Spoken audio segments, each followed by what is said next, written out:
నమస్తే, welcome to I dreams health time. 1985లో జరిగిన యునైటెడ్ స్టేట్స్లో జరిగిన ఓ సదస్సులో అక్టోబర్ మంత్ని బెస్ట్ క్యాన్సర్ మంత్గా, బెస్ట్ క్యాన్సర్ అవేర్నెస్ మంత్గా ఈ మంత్ని డిక్లేర్ చేయడం జరిగింది. సో ఈ బెస్ట్ క్యాన్సర్ ఎలా వస్తుంది, వచ్చిన తర్వాత దానివల్ల ఫేస్ చేసే పర్యవసానాలు ఏంటి, దాని మీద ఉండే అపోహలు ఏంటి, దాని ట్రీట్మెంట్స్ ఏంటి, ఇవన్నీ డీటెయిల్గా చెప్పడానికి మనతో పాటు ఉన్నారు senior oncologist doctor Pradeep Kumar కానుంచి. ఆయన అడిగి డీటెయిల్గా తెలుసుకుందాం. నమస్తే సార్. నమస్కారం. Pradeep garu, maximum breast cancer awareness మంత్గా ఈ అక్టోబర్ని ఎందుకు చూస్ చేసుకున్నారు? ప్రతి సంవత్సరం కూడా మనము ఇప్పుడు ట్రెండ్ చూస్తుంటే క్యాన్సర్ అనేది చాలా బాగా పెరిగిపోతూ వస్తుంది. సో దీనికి సంబంధించి అవేర్నెస్ అనేది చాలా అవసరం మనలో. అండ్ అలాగని చెప్పేసి క్యాన్సర్ అనేది రకరకాలుగా ఉంటుందన్నమాట. అండ్ బాడీలో ఏ ప్లేస్ నుంచి తీసుకున్నా కానీ ప్రతి ప్లేస్ నుంచి ఏదో ఒక రకమైన క్యాన్సర్ వచ్చే ఛాన్స్ ఉంది. అయితే వీటిలో కొన్ని క్యాన్సర్స్ చాలా ఎక్కువగా ఉన్నాయి. అండ్ మన మెజారిటీ పాపులేషన్లో మనకి ఇవి ఎక్కువ కనిపిస్తుంది క్యాన్సర్ వచ్చే వాటిలో ఒకటి బ్రెస్ట్ క్యాన్సర్ అనమాట, అంటే రొమ్ము క్యాన్సర్ అంటాం. ఇలా మనం ఏం చేస్తున్నాం అంటే ప్రతి నెల ఒక క్యాన్సర్ని తీసుకొని దాని గురించి ప్రజలకి అవగాహన క్రియేట్ చేయడం అనేది చాలా అవసరం. ఈ అవగాహన లేకపోవటం వల్లే చాలామంది దాన్ని ఎర్లీ స్టేజ్లో గుర్తించలేక, దాని ట్రీట్మెంట్స్ ఎలా ఉంటాయో తెలియక, అది క్యాన్సర్ అంటేనే ఒక ప్రాణాంతకమైన వ్యాధి అని ఫిక్స్ అయిపోయి దానికి అసలు ట్రీట్మెంటే తీసుకోకుండా భయపడి ఇంట్లోనే ఉండిపోయి క్యూర్ అయ్యే వాళ్ళు కూడా క్యూర్ కాకుండా అలాగా చాలామంది చనిపోవడం జరుగుతుంది. సో వీటికి ప్రతి నెల మనము ఒక క్యాన్సర్ని తీసుకొని అవగాహన పెంచడానికి ట్రై చేస్తున్నాం. సో అక్టోబర్ మంత్లో బ్రెస్ట్ క్యాన్సర్ని మనం స్పెసిఫిక్గా తీసుకొని దీని గురించి చెప్తున్నాం అన్నమాట.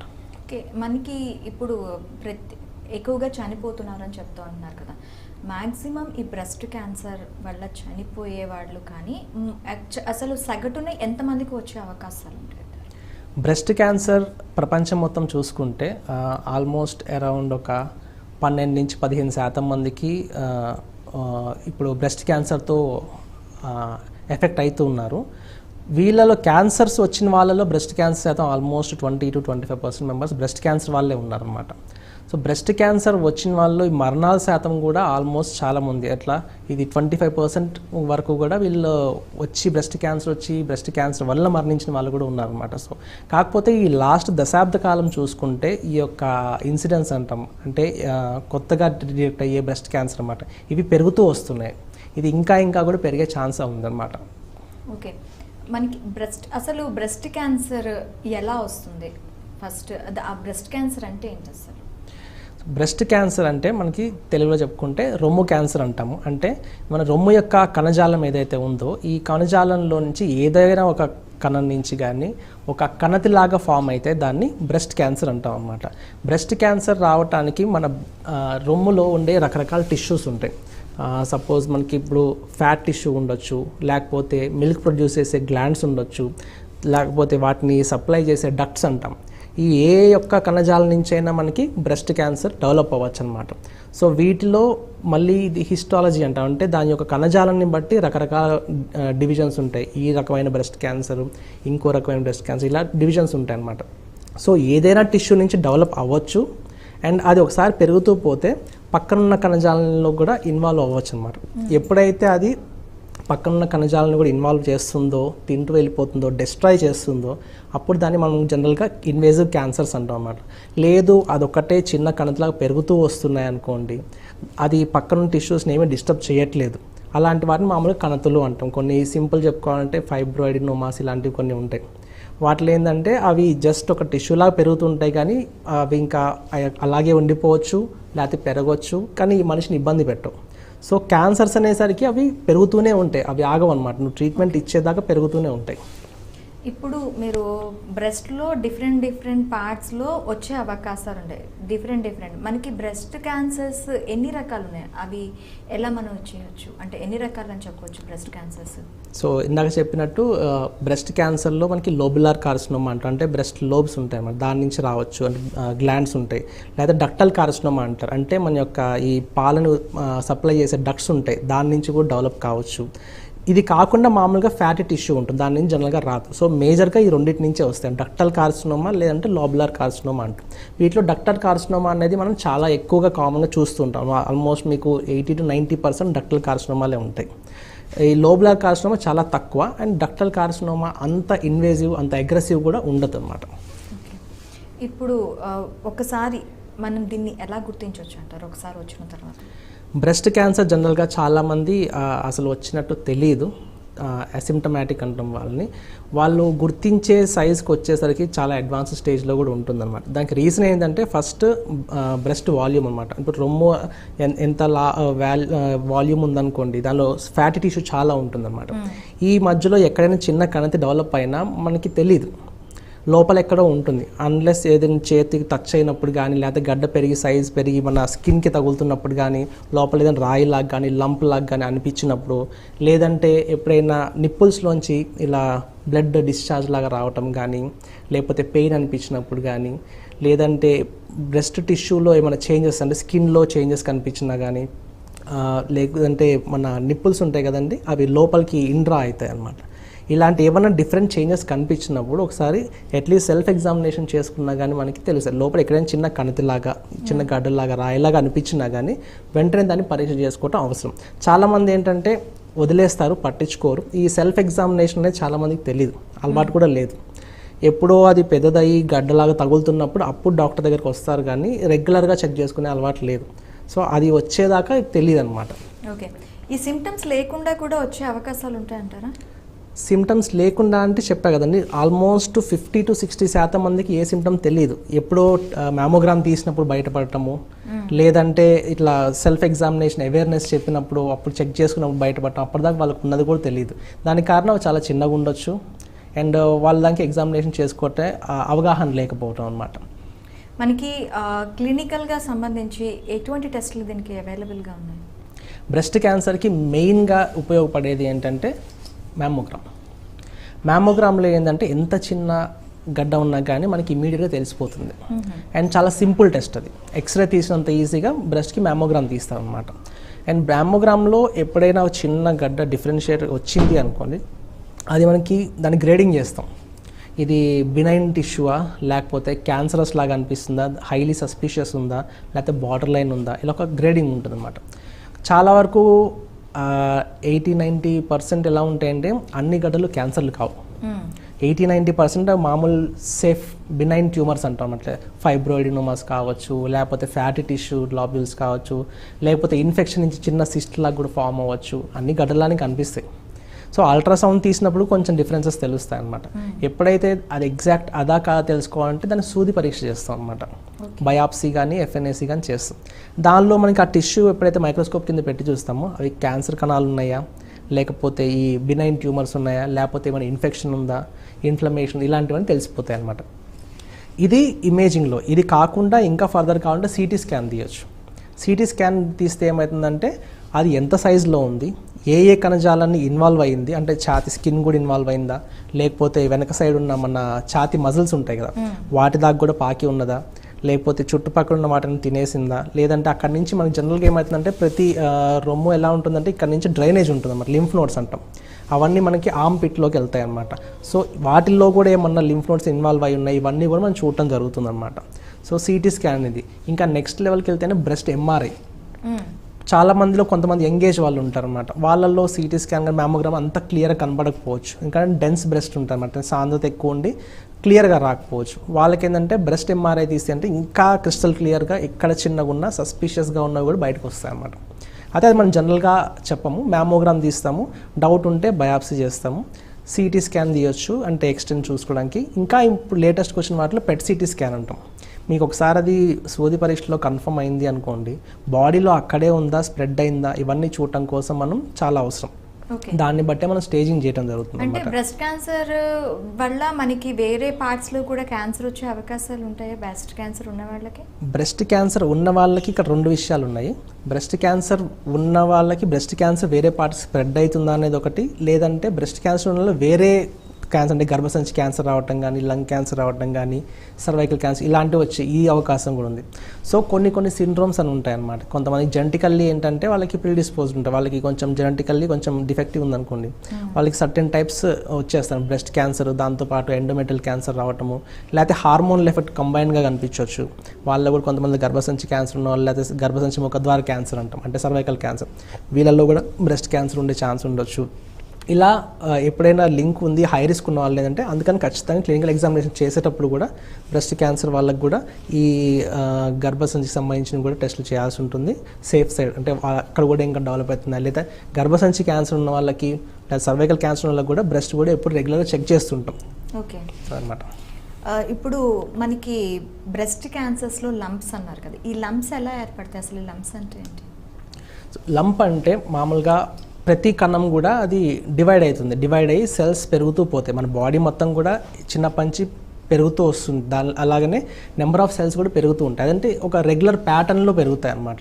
సో ఇన్ని సంవత్సరాలకి ఇన్ని సెల్స్ ఫామ్ అవ్వాలి, ఇన్ని సెల్స్ చనిపోవాలి, కొత్త సెల్స్ని ప్రొడ్యూస్ అవ్వాలి, ఇలాంటివన్నీ మనకి ఆల్రెడీ మన జీన్స్లో ప్రోగ్రామ్ అయి ఉంటాయి అన్నమాట. సో ఎప్పుడైతే ఈ ప్రోగ్రామ్ ఆల్టరేషన్ జరుగుతుందంటే ఒక చిన్న మ్యూటేషన్ అంటాం. ఇప్పుడు ఈ జెనెటిక్ కోడ్ ఎక్కడైనా చిన్న డిఫెక్ట్ అయిందనుకోండి, ఈ ప్రోగ్రామింగ్ మొత్తం దెబ్బతినొచ్చు. ఒక ఎగ్జాంపుల్ 10 రోజుల్లో ప్రొడ్యూస్ అవ్వాల్సిన సెల్స్ ఒక రోజులో రావచ్చు, ఒక సెకండ్లో ప్రొడ్యూస్ అవ్వచ్చు. సెల్స్ డివైడ్ అయినాక అవి జనరల్గా ఆగిపోయి కొంత గ్రో అవ్వాలి. అలా గ్రో కాకుండా మళ్ళీ కంటిన్యూస్ ఇదే సైకిల్లో డివైడ్ అయ్యేలాగా పెరుగుతుండొచ్చు. వీటికి కూడా చెక్ పాయింట్స్ ఉంటాయి అన్నమాట. ఈ చెక్ పాయింట్స్ అంటే మన చెక్ పోస్ట్లు ఎలా ఉంటాయో అలా చెక్ పాయింట్స్ ఉంటాయి జెనెటిక్లో కూడా. అవి కూడా ఎప్పుడైనా దెబ్బతిన్నాయి అనుకోండి, ఇంకా వాటికి అడ్డు ఉండదు అనమాట. సో అవి కంటిన్యూస్ ఆ సైకిల్ అలా డివైడ్ అవుతూనే ఉంటాయి. ఒక సెల్ 2, 10, 1,00,000 అలా పెరుగుతూ పోతుంటాయి. సో ఎప్పుడైతే అవి ఇట్లా పెరుగుతుంటాయో అవన్నీ కలిపి ముద్దలాగా ఫామ్ అవుతాయి. ఆ ముద్దనే మనం లంప్ అని చెప్తాం అనమాట. సో ఈ లంప్స్ ఎప్పుడైతే ఫామ్ అవుతాయో ఆ సెల్స్ ఎలాంటి కండిషన్లో ఉన్నాయి చాలా ఇంపార్టెంట్. అన్నీ నార్మల్ సెల్స్ ఉండి, మంచి ఫంక్షనింగ్ సెల్స్ ఉండి జస్ట్ పెరుగుతూ పోతున్నాయంటే అవి సేఫ్, కొంచెం కణతులు అంటాం. అవి జనరల్గా ఏంటంటే పక్కన టిష్యూస్ని ఎఫెక్ట్ చేయవు.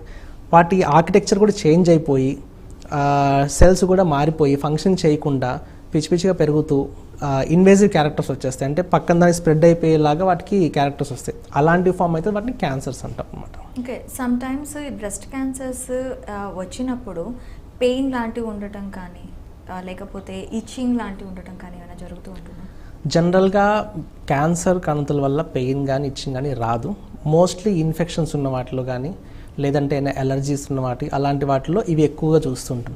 బట్ రేర్గా ఏంటంటే బ్రెస్ట్ క్యాన్సర్ సైజ్ పెరిగినప్పుడు ఏం చేస్తుందంటే ఇట్లా బరువు పెరిగి డ్రాగింగ్ అవ్వటం కానీ, లేదంటే చెస్ట్ వాల్స్నో స్కిన్నో ఇన్వాల్వ్ అయినప్పుడు ఏంటంటే అప్పుడు మీకు నర్వ్స్ ఇన్వాల్వ్మెంట్ కానీ, అప్పుడు మీకు పెయిన్ రావటం కానీ, లేకపోతే డ్రాగింగ్ సెన్సేషన్, డిస్కంఫర్ట్ అవ్వటం కానీ అలాంటివి జరుగుతాయి. కొన్ని రేర్గా ఏంటంటే రొమ్ము యొక్క స్కిన్ ఉంటుంది కదా, దాని మీద కూడా కొన్ని ఎలర్జీ లాగా ఫామ్ అయ్యి దాని నుంచి కూడా బ్రెస్ట్ క్యాన్సర్ డెవలప్ అయ్యే ఛాన్స్, పేగర్స్ డిసీజ్ అంటాం. అంటే ఇన్నర్లో కాకుండా బయట నుంచి కూడా వచ్చే ఛాన్సెస్ ఉంటుంది. సో అవి లోపల కూడా డెవలప్ అవుతూ పోతాయి. ఎస్పెషల్లీ నిప్పుల్ ఏరియా దగ్గర నుంచి చుట్టుపక్కల మన ఏమంటారంటే స్కిన్ అల్సరేషన్ లా ఫామ్ అయ్యి లోపలికి వెళ్తాయి. ఇవి కొన్ని రకాల క్యాన్సర్స్ ఉంటాయి బ్రెస్ట్ క్యాన్సర్లు.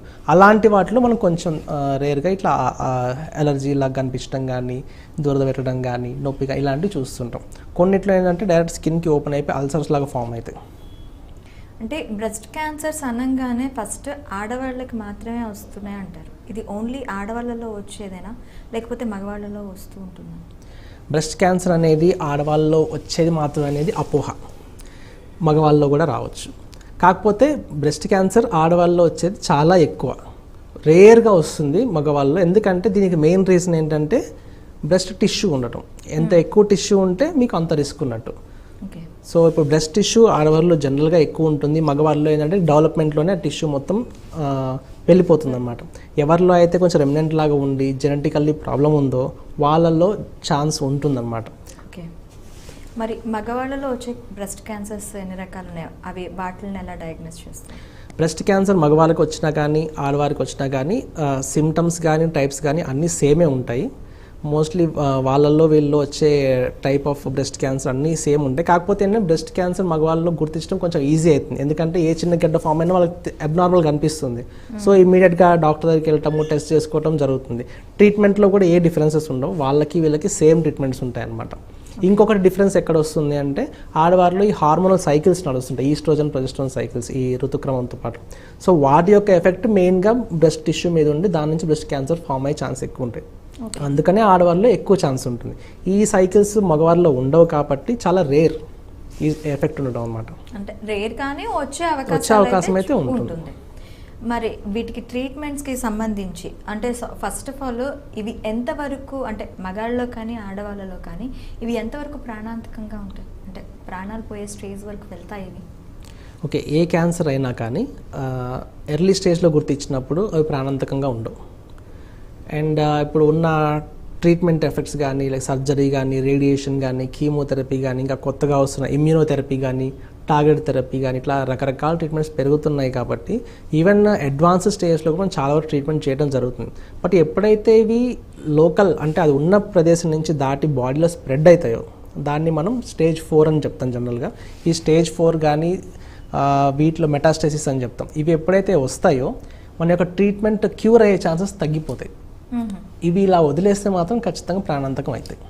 అండ్ ఇంకొకటి అది యొక్క ఎంత ఫాస్ట్గా పెరుగుతున్నాయనేది చాలా అవసరం. కొంతమందిలో వచ్చే బ్రెస్ట్ క్యాన్సర్ చాలా స్లోగా 2-3 ఇయర్స్లో పెరుగుతూ రావచ్చు. కొంతమందిలో వితిన్ 2-3 మంత్స్లో చాలా అగ్రెసివ్గా ఫాస్ట్గా పెరుగుతూ పోవచ్చు. సో దానివల్ల కూడా మన టైం డిలే ఉందనుకోండి ట్రీట్మెంట్ టైంలో ఈ లోపలనే అది పెరిగి ప్రాణాంతకం అయిపోవచ్చు.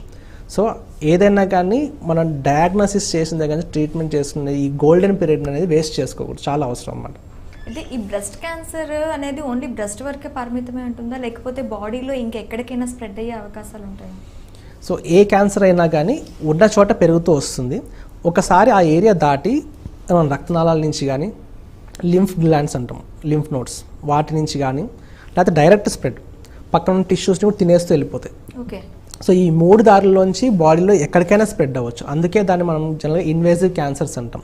సో ఒక చాట్ వచ్చింది కాబట్టి అక్కడే ఉంటుందని గ్యారంటీ, వదిలేస్తే బాడీ మొత్తం స్ప్రెడ్ అవుతుంది. బోన్స్కి వెళ్ళొచ్చు, లంగ్స్కి వెళ్ళొచ్చు, బ్రెయిన్కి కూడా వెళ్ళొచ్చు. ఈ స్టేజ్కి వచ్చినా చాలా క్రిటికల్ అవుతుంది.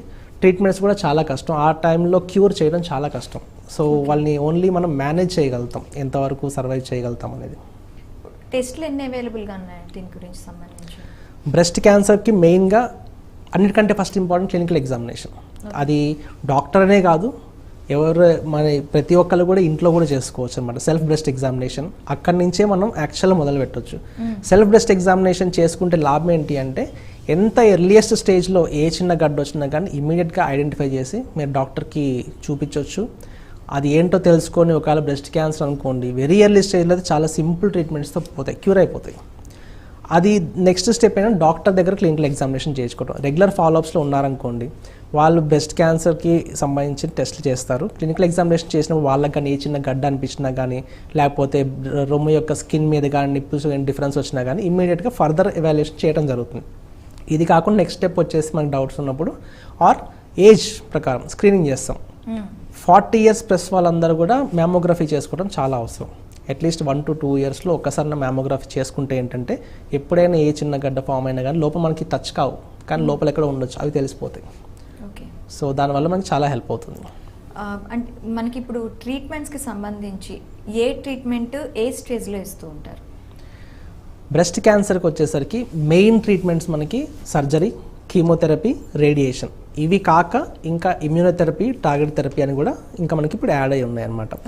సో ఎర్లీ స్టేజ్లో ఉన్నదానికి ప్రైమరీగా మనం సర్జరీ చేసి తీసేయడం జరుగుతుంది. దీనిలో మళ్ళీ 2 రకాలు ఉంటాయి అన్నమాట. పూర్తిగా రొమ్ము మొత్తాన్ని తీసేయటమా, లేకపోతే కణతి ఎంతవరకు ఉందో అంతవరకు కట్ చేసి తీసేయటమా, ఇవి 2 రకాలు ఉంటాయి అన్నమాట. సో ఒకటి మ్యాస్టెక్టమీ అంటాము, ఇంకోటేమో బ్రెస్ట్ కన్జర్వింగ్ సర్జరీ అంటాం అనమాట. సో మరీ ఎక్స్టెన్సివ్గా ఉంది ఆర్ మల్టీఫోకల్ అంటే ఎక్కువ ఒకటే కాకుండా 2-3 గడ్డలు ఉన్నాయి, అలాంటివన్నీ చూసినప్పుడు ఏమవుతుందంటే వాటిని కంప్లీట్గా బ్రెస్ట్ మొత్తం తీసేస్తారు.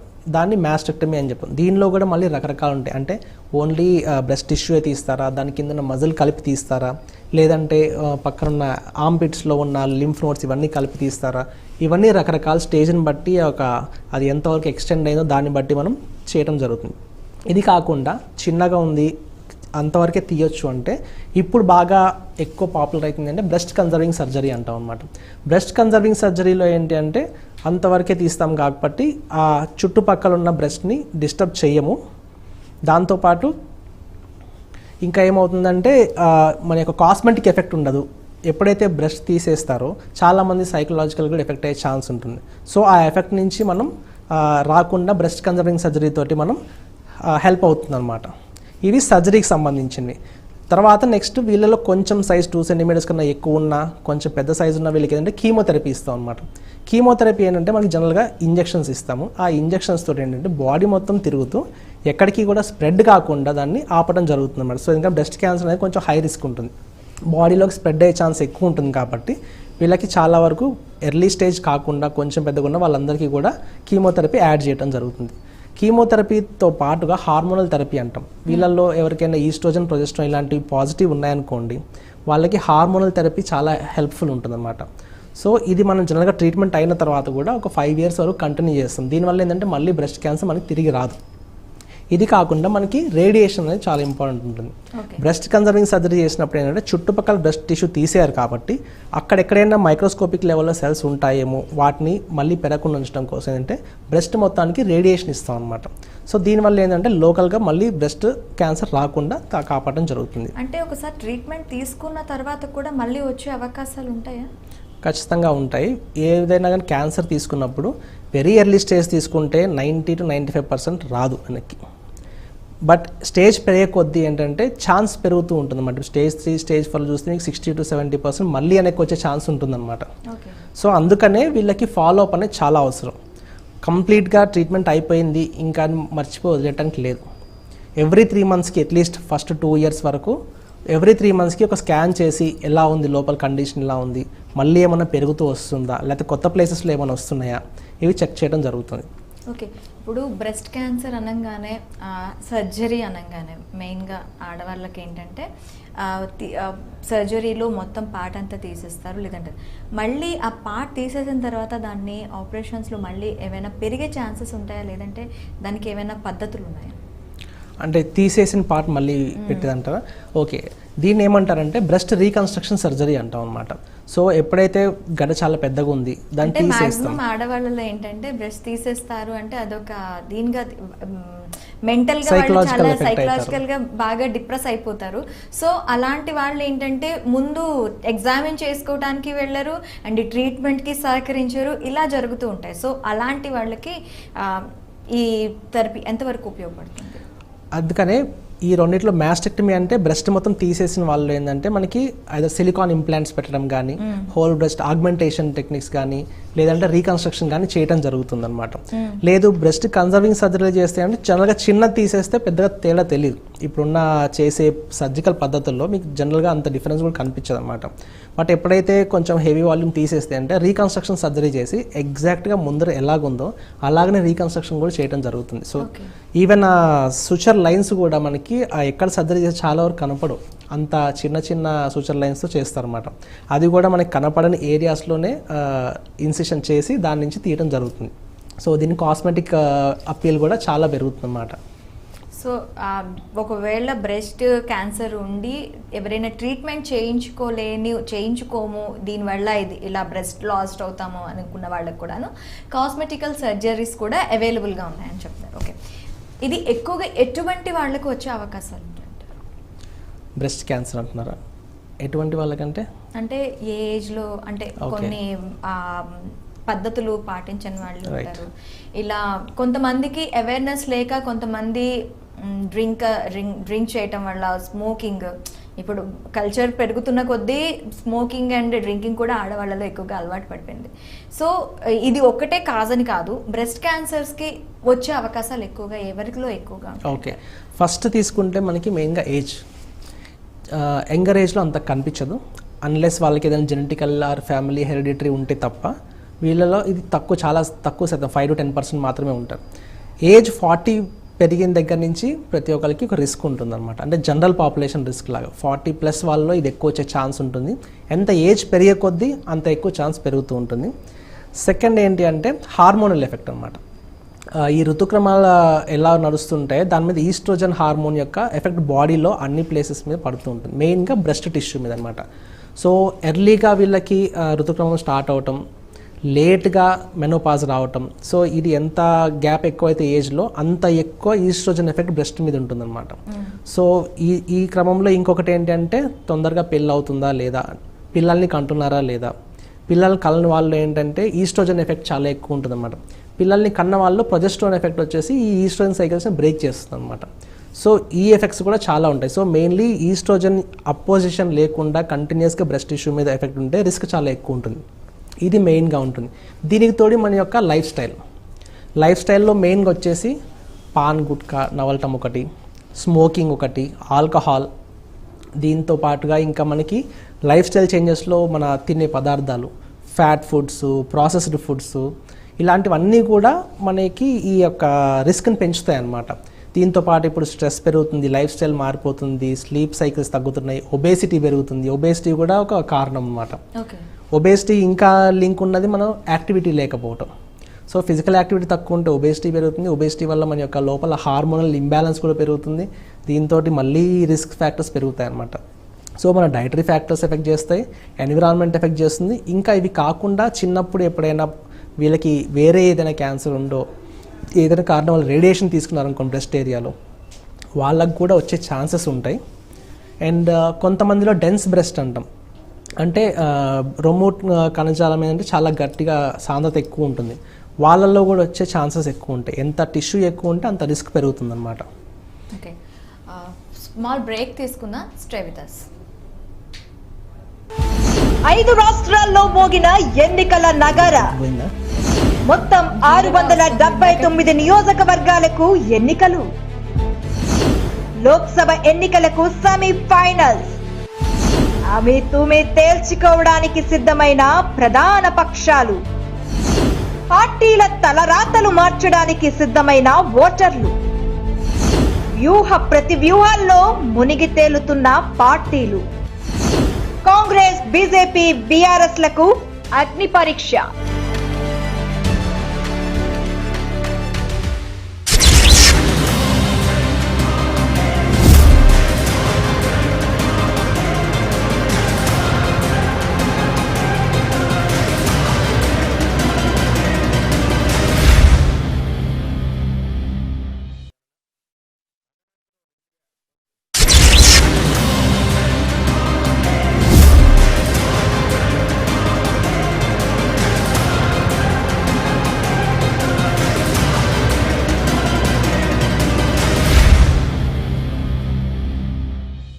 అభ్యర్థులపై బీజేపీ మల్లగుల్లాలు.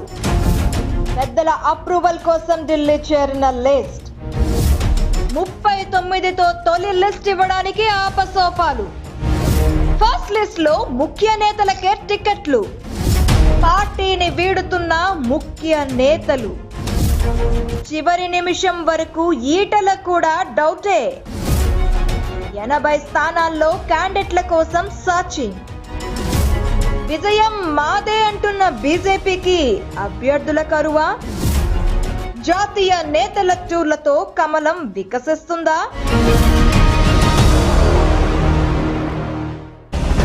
115 మందితో తొలి జాబితా ప్రకటించిన బీఆర్ఎస్. అభ్యర్థుల ఎంపికపై కాంగ్రెస్ మల్లగుల్లాలు. బట్టీకి వామపక్షాలతో పొత్తు అంశం బాధ్యతలు. మరింత ఆలస్యం కానున్న కాంగ్రెస్ అభ్యర్థుల ఎంపిక. స్క్రీనింగ్ కమిటీలో కుదరని ఏకాభిప్రాయం. అభ్యర్థుల వడపోతపై సభ్యుల మధ్య వాడి వేడి చర్చ. 70కి పైగా నియోజకవర్గాల్లో భేదాభిప్రాయాలు.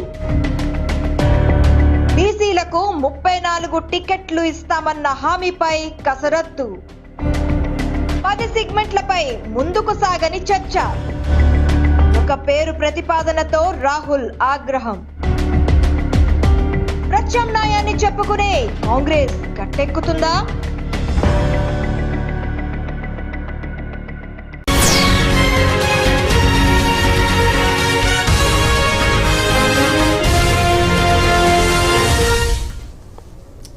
Welcome back.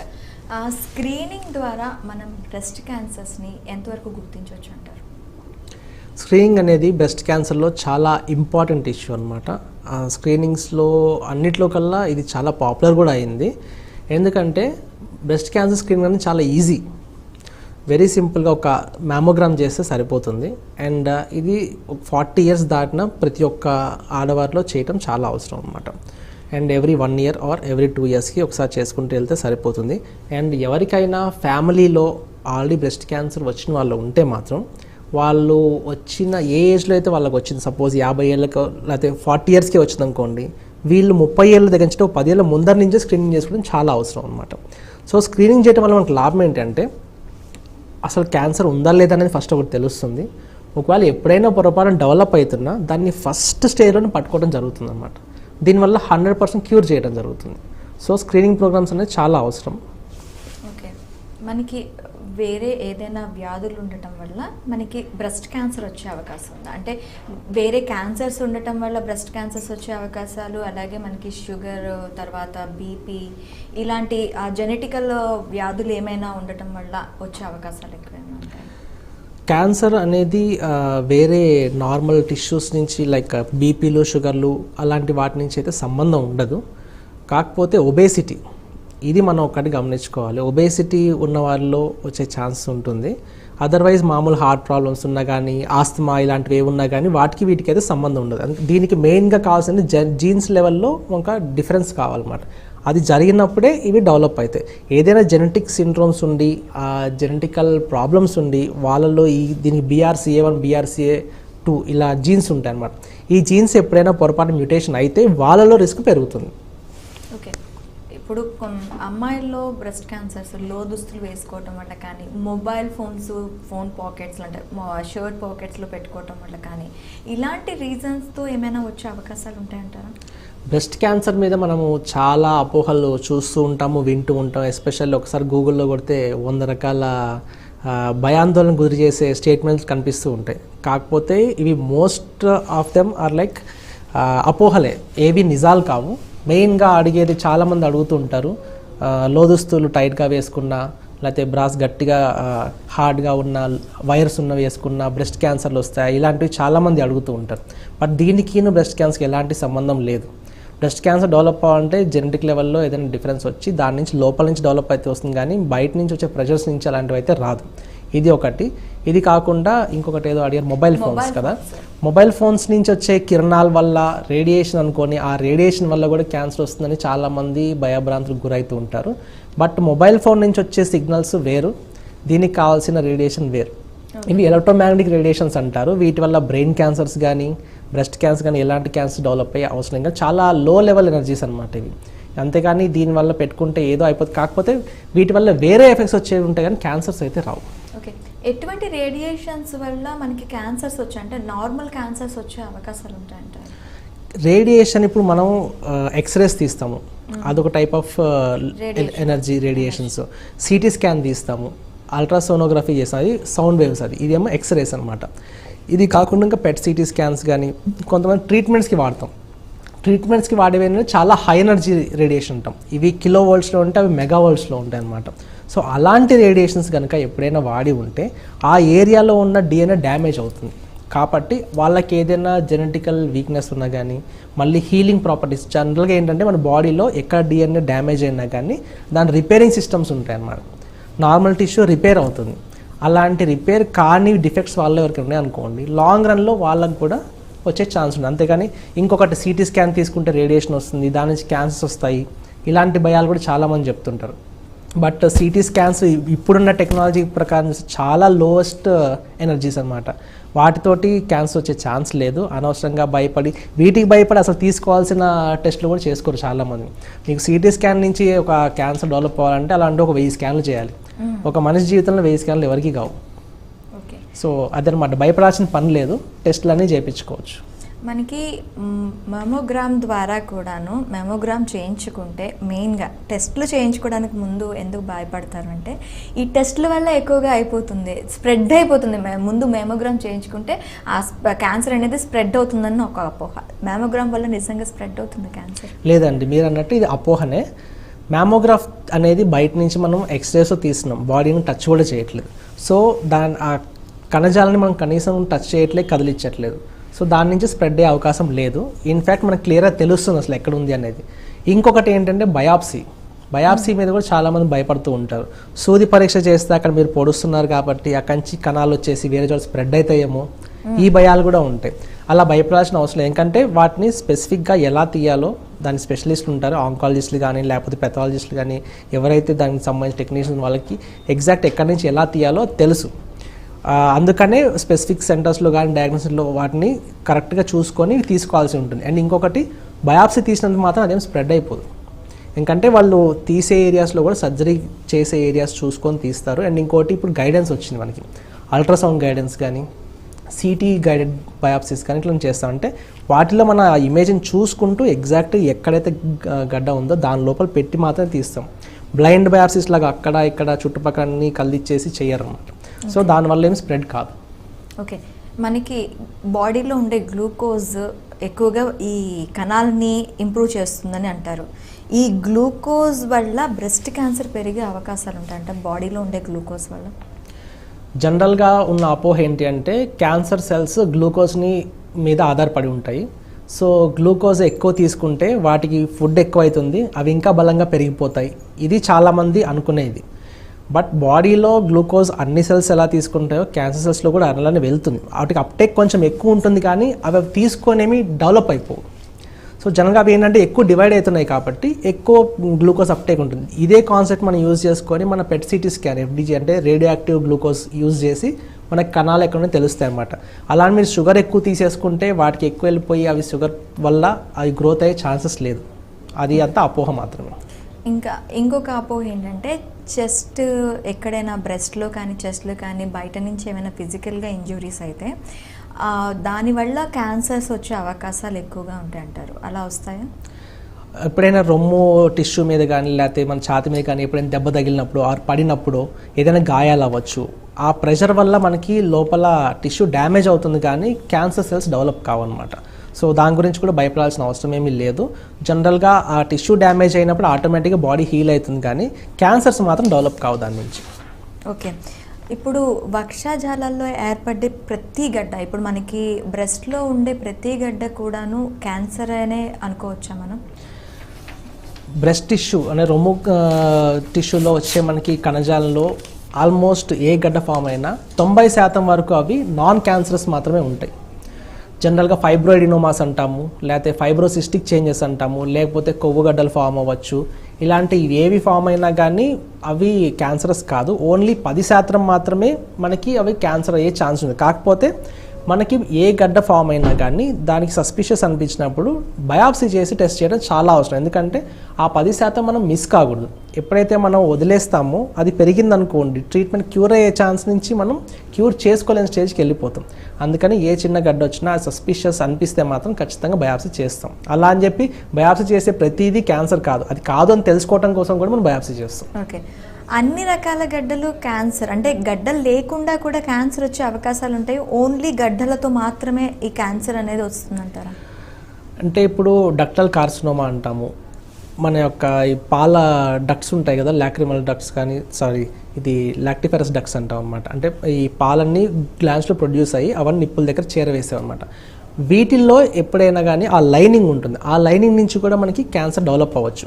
కాకపోతే అది చిన్నగా ఉన్నంతసేపు, అది ఆ లైనింగ్లోనే వెళ్ళినంతసేపు మనకి తెలియదు. ఎప్పుడైతే అది బాగా స్ప్రెడ్ అయ్యి పక్క టిష్యూలోకి వస్తుందో అప్పుడు గడ్డలాగా ఫామ్ అయ్యి బయటకు వస్తాయి అన్నమాట. సో అలాంటివి కూడా ఉండే ఛాన్స్ ఉంటుంది, అవి తెలియదు. లేదంటే కొన్ని ఉంటాయి డక్టల్ కార్సినోమా ఇన్సిటు అంటాం, అంటే జస్ట్ బార్డర్ లైన్ క్యాన్సర్ లాగా ఉంటాయి అన్నమాట. ఇవి కరెక్ట్గా ఆ లైనింగ్ లోపలనే పెరుగుతూ పోతుంటాయి, కానీ బయటకు వచ్చి స్ప్రెడ్ కావు. సో అవి ఇంకా very early stage, pre cancer స్టేజ్లో కూడా ఉంటాయి.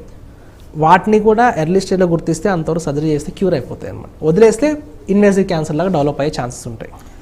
మనకి ఐవీఎఫ్ ఇప్పుడు ఎక్కువగా ఐవీఎఫ్తో కానీ లేదంటే అబార్షన్స్ ఎక్కువగా అవుతూ ఉంటారు. అలాంటి వాళ్ళలో మనకి బ్రెస్ట్ క్యాన్సర్స్ వచ్చే అవకాశాలు ఉంటాయంటారా?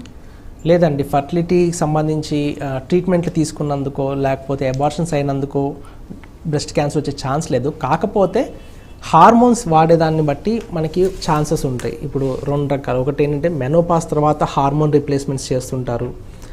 అలాంటివి ఈస్ట్రోజన్ ఎఫెక్ట్స్ ఎక్కువ ఉన్నా కానీ, లేదు అంటే ఫర్టిలిటీ టైంలో ఒకవేళ పొరపాటున మల్టిపుల్ సైకిల్స్ ఏమైనా వాడి ఈస్ట్రోజన్ ఎఫెక్ట్స్ ఎక్కువ అయ్యి, అది చాలా తక్కువ రిస్క్ బట్ వెరీ రేర్ అనమాట. అలాంటి ఈస్ట్రోజన్ ఎఫెక్ట్స్ ఉంటే ఏమైనా కావచ్చు, కానీ అదర్వైజ్ ఈ టెస్ట్లు కానీ ఫర్టిలిటీ టెస్టులు లేకపోతే ఆ ప్రొసీజర్స్ చాలా సేఫ్, దాంతో ఏం ప్రాబ్లం రాదు.